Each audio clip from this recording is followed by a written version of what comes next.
Welcome to Sacrilegious Discourse. For this is what the Sovereign Lord says. Why do you need prophets to tell people who you are and what you want? If you can justify everything that the God of the Bible has done, then you can justify any of your behavior. A lot of this mentality is trickling into what is now mainstream right-wing Christianity. I am capable of empathy greater than this God of the Bible. This is a Bible that they tell kids. This is the good Lord. This is the good book.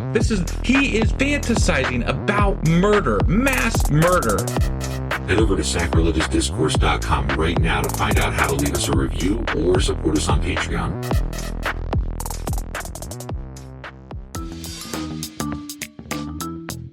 Hey there, sinners and saints. It's your favorite Bible-bashing duo from Sacrilegious Discourse, and we need your help. That's right, folks. We're raising funds for some heavenly equipment and a studio that doesn't sound like it's in the depths of hell. Our current setup, let's just say it's more apocalypse than audiophile. So if you want to hear us dissect the Bible without the background noise of demonic squirrels, chip in a few bucks. We're aiming for $5,000 to upgrade our audio and build a studio worthy of blasphemous banter.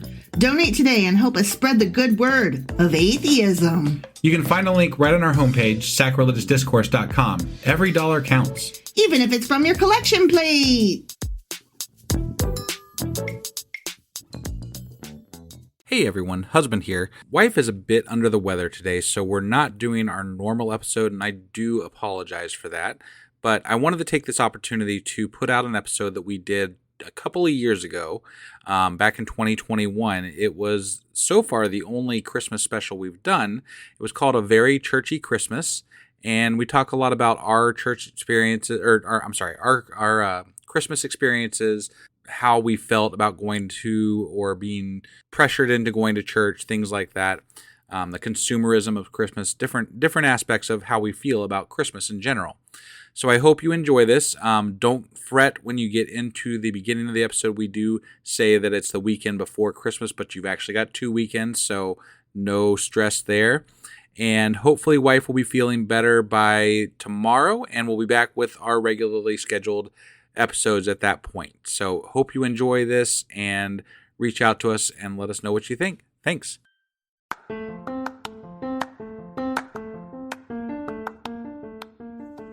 Hey you, welcome to Sacrilegious Discourse. I'm husband. I'm wife. And together we're reading the Bible. Starting with Genesis and eventually ending with Revelations, we're working through every book and offering our atheist 2 cents. Or shekels. Yeah, those. We're asking questions and pointing out all the nonsense. We aren't academics or scholars. Nope. In fact, when it comes to religion, we really don't know anything at all. What we've learned so far is that God's a dick. Oh, he really is, isn't he? If you're interested in how we reached this startling conclusion, maybe start from episode 1. Otherwise, jump in anywhere. It's all good. Yep.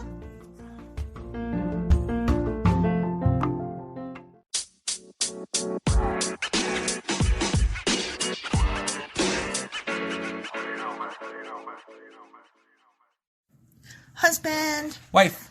Hey. Hey. Happy Christmas. Happy, yeah. Happy Something. Merry Holidays. Yeah, happy holidays. Right. Those things. Yeah. I mean, we're almost there anyway. I mean, yeah. It's like... It's this weekend.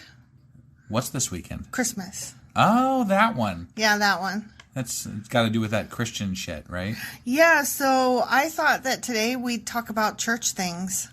Church things? Since it's a religious holiday. Like what kind of church things? Well, hang in and find out. Oh, okay. All right. Well, let's... So this is a special episode then, right? Yeah. Oh, okay. It's a bonus episode. It'll be real special. Mm-hmm. All right. Let's do this.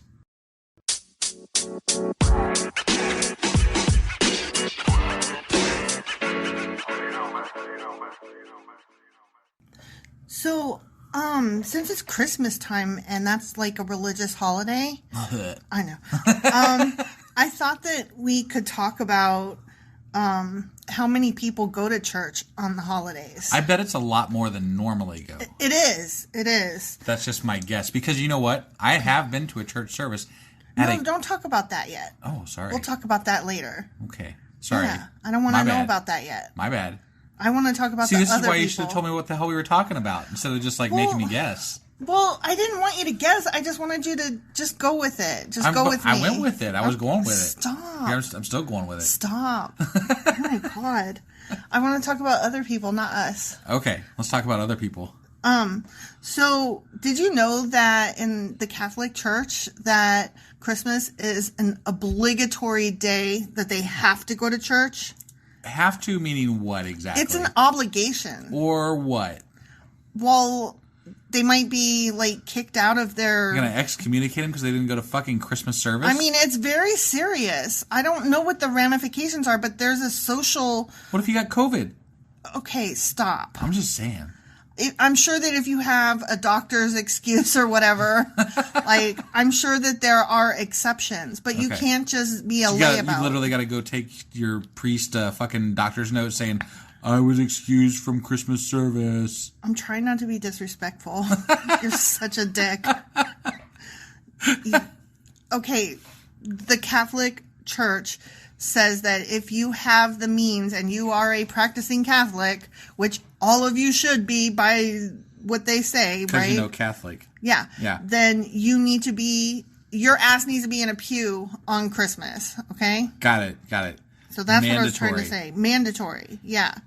And so there are these different surveys that have been done. Some are self-reporting. Okay. And some are not, obviously. Okay. So of the self-reporting surveys, they found that 6 out of 10 Americans typically attend church on Christmas. 6 out of, so 60%. Interesting. But that's self-reporting. Okay. So then there are other surveys that indicate like that... exit polls? Oh my God. Exit polls. Shut up. I'm just saying, maybe. Oh, that wasn't just at Christmas. That's in general? In general. Oh. Yeah. Okay. Sorry. Well, that's sorry. Different. Yeah, that's different. Yeah. I don't know. I had my facts mixed up. Sorry. Okay. So well, I would say that's out a of lot 10, I would say that's pretty high. 60% of Americans attend church every Sunday. In their mind. According to self-reporting. But according to actual surveys that don't count on self-reporting, only 37% of Americans attend on a weekly. Dramatic difference. Yeah. Dramatic. I thought that was interesting. Yeah, that's wow. Yeah, that's a dramatic difference. And then there was another study that showed that just 22% of Americans attend services weekly. See, I could get down, like 22 sounds closer to right. Yeah. Because, you have a lot, that, and it goes to my theory that, like, the hypocrisy behind religion. Mm-hmm. The people out here that I live around that are all, religious. They're very practicing Christians. Yeah, well, I mean, they want to come across that way, but it's more for social standing than anything else. And they might check the box and go once a month or something. Yeah. But I don't think they go every week. I mean, some of them probably do. Some of them probably do. 22%. Exactly. I found this bit of demographic statistic stuff very interesting. Okay. Church attendance remains stronger among older demographics and is more common for women as well as those who lean right-wing politics. I mean, that all trucks with me as far as... Really? I would not... I guess, I knew it would be older and I knew it would be right-wing. I didn't know that more women than men. Although if I think about it, I guess that really does make sense. Well, women are the child-rearing people, right? Mm-hmm. And there are a lot of people in this country that think that it is important to be a part of this culture because it helps promote you as a person and it gives you a community to belong to. So part of the woman who is raising the children, taking them to the church is part of their child-rearing. It's that indoctrination bullshit where they're taking them to church because it's what you're supposed to do. So you're saying... not just women in general, but moms. Yeah. Well, but what about women in general? Just all women? I would say that it's higher. If I had to guess, I would say it's higher on women because of moms. That would be my guess. Huh. I could be wrong, but I mean that's the impression I would say. I would think that because women are considered the more nurturing and the more spirity. Closer to, like, more likely to be flighty or whatever. You know what I mean? Like, when you think about people who are pagan, it's more often women than men. When you think about all kinds of other religions. It's always like more women than men. So I guess my impression of like you hear it all the time where the dad's too busy to go, so the mom has to take by up the... busy, you mean that the dad has to stay home and watch the football game? Well, fuck yeah. Oh my God. And that game is really important, you know? Clearly. Yeah. Whatever. God won't strike you dead for watching your favorite team. Damn. That'd be cruel. That's so it's like wrong. it'd be like there's a cruel God or something, you know? I can't even with that. That's nonsense. Anyway, that's my theory. I think it's moms. Well, I think it's because women are more spiritual. Well, they can tell. You guys should tell us what you think. Yeah. And let us know on Twitter, because Yeah. I'm curious what everybody thinks. Yeah. I'm probably going to ask that question at some point. You should. I will. Okay. Here's another interesting tidbit. Okay. A 2018 sociological survey found that in the United States, Donald Trump voters who attend church regularly are more likely than non-religious Trump voters To be crazy? Oh, sorry. I interrupted. to have warmer feelings towards racial and religious minorities, to be more supportive of immigration and trade, and to be more concerned about poverty. The ones that go to church? Mm-hmm. Interesting. I know, it was exactly the opposite of your interruption, which is why I glared at you. Right. No, I gotcha.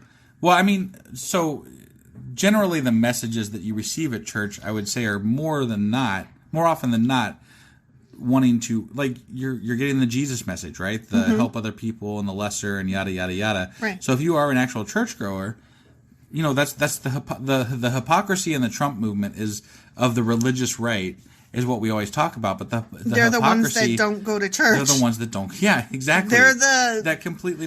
They're the ones that not 22%. Yeah, they're that fucking percentage of people that say they go to church, but they don't actually go to church. They just want the fucking image, and they want that, the points. Yeah, America and fucking Jesus, whatever. Yeah. Fuck them. Yeah. Oh, I'm sorry. That was harsh. That was a bit. You went far there. I went pretty far there. Yeah. But you know what? Fuck them. Oh my God. So those were the statistics that I brought to the table, and then I thought we'd take a break and then come back and talk about our church experiences regarding Christmas. That's funny.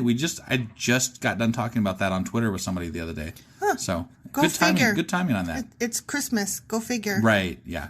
All right. Well, let's take that break then. Okay.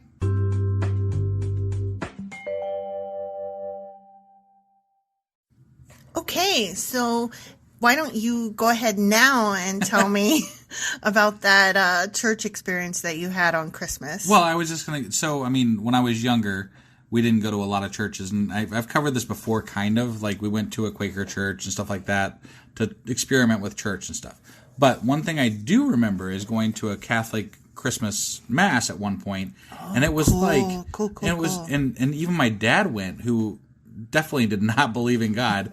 But it was more for the experience, I guess, and you got to see this once in your lifetime. Like the history kind of thing. Yeah, it's apparently, it was a pretty big deal. There's a lot of pomp and circumstance, and it's all, I don't know, it's a big old show. So big old show. That is funny. I don't know much about it. I didn't know anything about it at the time. I just remember that was one thing that I had to do. You experienced that. I had to experience that, yeah. So I did. I don't think I've ever been to a Catholic Mass. Oh, now we're going to have to do that at some I know. point, I think we should, just to say we have. Yeah, Yeah. Maybe this year. What do you think? Oh, this year? Let me check my calendar. I know. I need more mental prep than just a week. This is kind of short notice. I need a year to think about it. Maybe we could do that as a special, another year, and then we'll just report on our experience. Okay, something like that. Yeah, we can do that. Let's do it another year. Okay, another year. Another year. Okay. All right. I can remember attending not church on Christmas, but those plays that they make the kids do, and it's always the nativity, every year. I don't recall ever going to one of those damn things. Are you serious? Yeah, I don't think our school had. It wasn't through the school. It's through the church. The church youth group does it. Got it. Yeah, I never went to a church youth group, nativity thing. You never got invited to watch the play? Not that I'm aware of, no. Well, I guess because I grew up on a small military installation overseas. Right. That, all my friends were in it. Got it. So, that must be why. Yeah. That's the only thing I mean, can I lived imagine. in a small town, so you would think I would have the same thing. But in that small town, there was, like, a ton of churches. So, right. I think people kind of stuck to their own little clans. You fucking throw a rock out here, and you're going to hit a church. Maybe two. You probably skip it off one end to the other. I mean, the house that we lived in before this, our landlord was a pastor Oh my God. at a church. Yeah. He was nut. That was fun. He Wrote was a a book, nut. too, apparently. Oh, whatever. He wanted us to buy it. Whatever. We never did. It was self-published, and there's nothing wrong with self-pub, but it was garbage. Yeah. And it shouldn't have been. You remember when you and our kid went to the Black Lives Matter rally here? Oh, and he was there? Yeah, he was there. Yeah, and only he was not on the correct side. He was not on the Black Lives Matter part. Right. He was on the concerned citizens Yeah. with the loaded weapons. Right, yeah. He Good was on guy. that Great side. guy. Great guy. Yeah. Yeah, so I don't really have any specific churchy Christmas things. So, I mean, sorry. I don't have a lot either, so, like, that was not, very exciting. Like my experience of Christmas, like when I think about the pageant, the nativity thing, all I can think of is the Charlie Brown Christmas, the pageant that they put on. Right. I mean, if we just talk about Christmas experiences as I grew up, like, that was very materialistic, honestly. Well, no, I take that back. We had one year where we created, like, we all made our own presents for each other, like, for our family, and that was really kind of cool. And we used to go caroling around town. Like, our whole family went caroling around town. Which, I wish we did that. Like, I mean, that was fun. It was very much a sense of family and community, and I enjoyed that. Like, that was definitely That's so something funny that was fun. because last year I was like, let's go caroling, and you were like, not a chance. Yeah, but people don't like neighbors anymore. Like, you might get shot for doing that, so I don't know. It just doesn't feel the same as it used to. You might get arrested for disturbing the peace. I'm just saying, like, it just doesn't... I bet when you went with your friends or your family and did caroling, I bet that you didn't actually sing. I did. I bet you just mouthed the words. I sung. You sang, really? Yeah, definitely. Yeah. I want to go caroling. I don't want to go caroling. I don't want to go look at the Christmas lights. We should go around town and sing, like, Rage Against the Machine. Oh, my God. No? No, that is not Christmas. System of a Down. That is not Christmas. Damn it. Okay. Stop. Stop. Ariel's, it's got angels in it. Behave. I'm just saying. Behave. Why? So anyway. What's your favorite Christmas? What is my favorite Christmas? So again, most of my Christmases were materialistic, but I did come down one year, and our parents, obviously, because, spoiler, Santa's not real. Oh my God. But hey, we're already an explicit podcast. I'm sure we can dump that one out there. All right. Anyway, so our parents had bought us every single He-Man that we didn't own at the time. And it was the most awesome Christmas ever. Like, I mean, it was literally every He-Man we didn't own and every He-Man toy that we didn't own was all there. Every fucking bit of it. It was amazing. That's awesome. It was. It was really fucking... Oh, and then one time, my brother and I found a... like the tracks that you have, like the remote control cars, but they followed on the tracks, and you just... The racer tracks or whatever. Mm-hmm. Well, our parents had gone through all this trouble to set up, like, the whole thing down in the basement to, like, test it out and stuff. Well, me and my brother found it and played with it for, like, 2 weeks before Christmas. Oh, God. So, yeah, that was So fun then when too. you unwrapped it, you were like, boring. Parents were like, why aren't they excited about this? And yeah, we didn't tell them until years later that we had discovered it weeks prior. You're horrible. You're a horrible human being. And yet when we were ordering gifts on Amazon, I was like, how are we going to avoid seeing what each other ordered? And you said, I won't peek. I don't have any interest in peeking anymore. I don't believe you. I don't. I don't believe you. Okay. Well, I mean, I don't. Well, I'm not. So what's your best memory of Christmas? My favorite one is one year when we were still overseas, and my mom and dad had got us Cabbage Patch Kids, and all of our friends had them. So this was like not the year they came out. This was like a year later. You guys were behind the We curve. were so behind, and so my mom got us the Cabbage Patch Kids, one each. and a bunch of clothes and like baby doll stuff so that we could play with them and, you know, take care of them. Yeah. And I'll never forget, mine was named Zelda May. Gotcha. Yeah, it came with that name. And I could not wait to get rid of that name with the little adoption paper thing with the little certificate. And I named her, what did I name her? It was something like Raquel or something like that because I thought that was so exotic. Got it. Yeah. So that was your best one then? Yeah, again, very materialistic. So I got a quick question. What's that? What's your take on Christmas and Santa now? Okay, that's so funny that you asked that because I literally heard somebody in a podcast today defending the existence of Santa, a full-ass adult. Yeah. And I loved it because... okay, well, this gets into what you and I were talking about recently with regard to the magic of Christmas. Right. Okay, so I've come to the conclusion that Christmas is not something that, like, happens. It's an active verb. Like, you have to do Christmas in order to feel Christmas. Sure. But that never really struck me so much as this year because we did not put up any decorations. We did not put up a tree. We did not put up anything. That is true. And we haven't done one thing that's Christmas related. Like, we haven't gone to look at lights. We haven't gone to any Christmas parties or nothing. We've done no Christmas baking. Though there is some Christmas stuff coming up still. Well, that we're going to go to. What things? Dinners. That's Christmas dinner on Christmas. Right. I'm just saying that we do have some things coming up. Okay, but that is not getting in the spirit of the season during the season. Right. That's what I'm talking about. Got it. And then, so you were telling me the other day that, you know, it doesn't really feel like Christmas is coming. And that's what I was trying to convey, that, of course, it doesn't feel like Christmas is coming because we haven't done Christmas. And you can't just have Christmas. You have to do Christmas. I just feel like it's a lot of work to perpetrate a religious holiday. Yeah, basically. Well, I agree, but it's also fun. And I agree that it was fun when I was younger, but like as you get older, it's just like, yeah, okay, we're all in on the joke. But you don't want to do it for our teenager? Well, I mean, they're not real excited. Like, they're not real excited about it either, according to them. Now, yeah, but I'm just saying, like, I don't know. But maybe that's what I'm saying. Maybe that's our fault. It. Maybe that's our failing because we did not Christmas hard enough. I don't know. I'm really torn on this one because, like,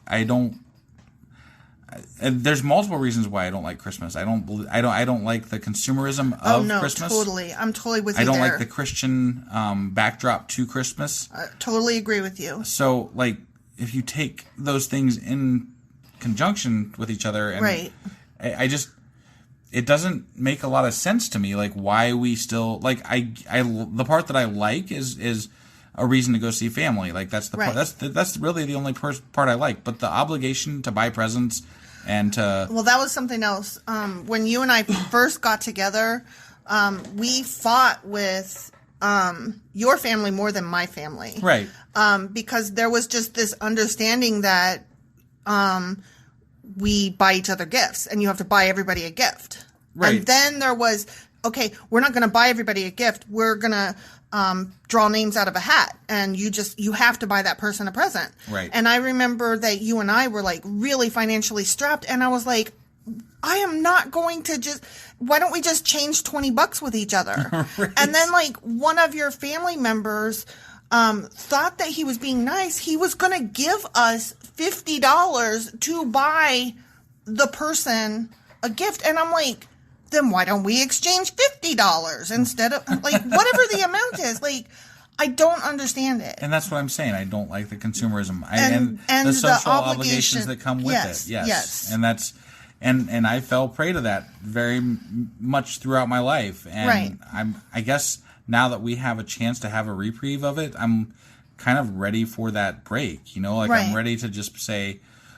I don't know, enough of this crap. And I'm happy to see family, and I love my family, and it's great to be able to get together with them. But the rest of it is kind of shit. Well, here's my thing. I love buying stuff for my kid, but I love buying stuff for my kid all the time. Yeah, for sure. And so when Christmas comes around, I try to do a little bit more than usual. Right. But every dollar that I'm not spending on my kid, I resent. You know what I mean? Like, Well, yeah. I don't want to spend money on our siblings. They're adults. Right. They have their own financial situations that are maybe better than ours, and I don't want to spend money on them. I just don't. Right. Not because I don't love them. I love them dearly. But know? you would, okay, but even whether it's Christmas or not, if you saw something that they would love, right, you would pick it up regardless. I have. You picked up a Charlie Brown nativity scene for your sister years ago. Because it was the last one, and my sister collects nativity scenes. Right, and Charlie Brown, for crying out loud. It was a no-brainer. Right, yeah. So it's not that I don't enjoy buying things for people. I hate the obligation, and I hate it that it's this one time of year when all I want to do is give my child the world, but I gotta hold on a sec, kid. I gotta also, you get less because I have to give so-and-so a gift. I have to.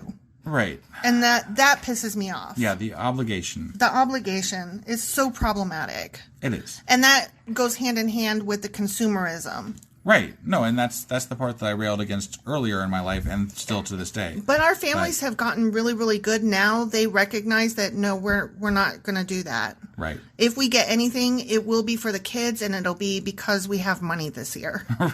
Right. But otherwise, fuck off. Yeah.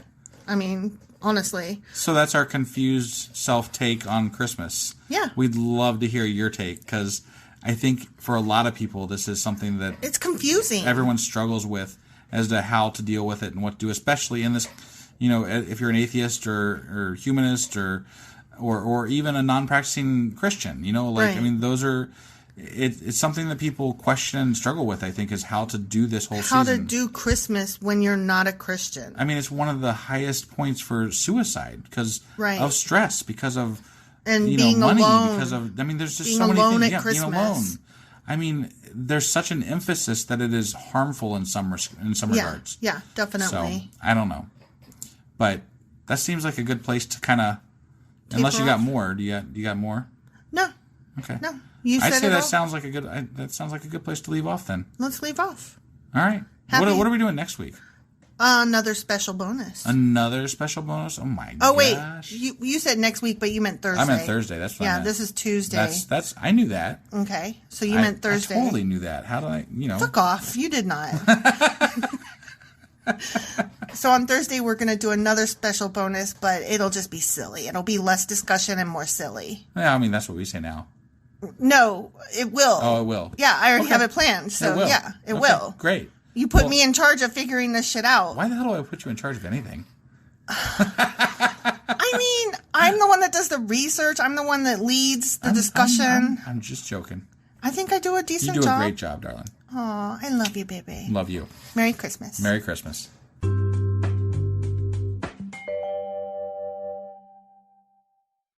Hey, we have an editorial correction. We do indeed. Yeah.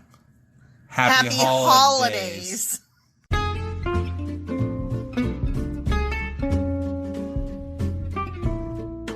Husband. Yeah, wife. It's the end, so we should say all the things. We definitely should say all the things. What things should we say? So we want people to get a hold of us, and there's ways that they can do that. So one of those ways I know is email. What's that email address? Sacrilegiousdiscourse@gmail.com. And they should do that by 5 Eastern on Sundays if they want their question to be included in our new Tuesday Q&A episodes every week. Yeah, I'm really looking forward to hearing from some of our fans, for sure. Yeah. They can also get a hold of us on social media. And we have Twitter, Instagram, Facebook, and Pinterest. Probably the easiest way would be through Twitter at sacrilegious_D. For D's nuts still. Yes, still. Still. I guess. Or dum-dum or doo-doo. Yeah, wherever you want to go with that, I guess. Right. Okay. Yeah, so we have all those things and they should go there. Yeah, they should. Okay. And then also, what else should they do? They should like review us on Apple Podcasts, because that really, really helps us out. And, if you are on any other podcasting app, just hit a heart or a like thing or something. A thumbs up. Thumbs up. Nice. Whatever the hell it is, just do it. Okay? Just do it. All right. I think that's all we got. Oh, you know what? I have one more thing. Oh, she's got one more thing. Thank you so much, guys, for listening and choosing us to spend your time with. We really appreciate you all, and you are definitely top shelf. Yeah, honestly, it makes us smile just about every day. Yep.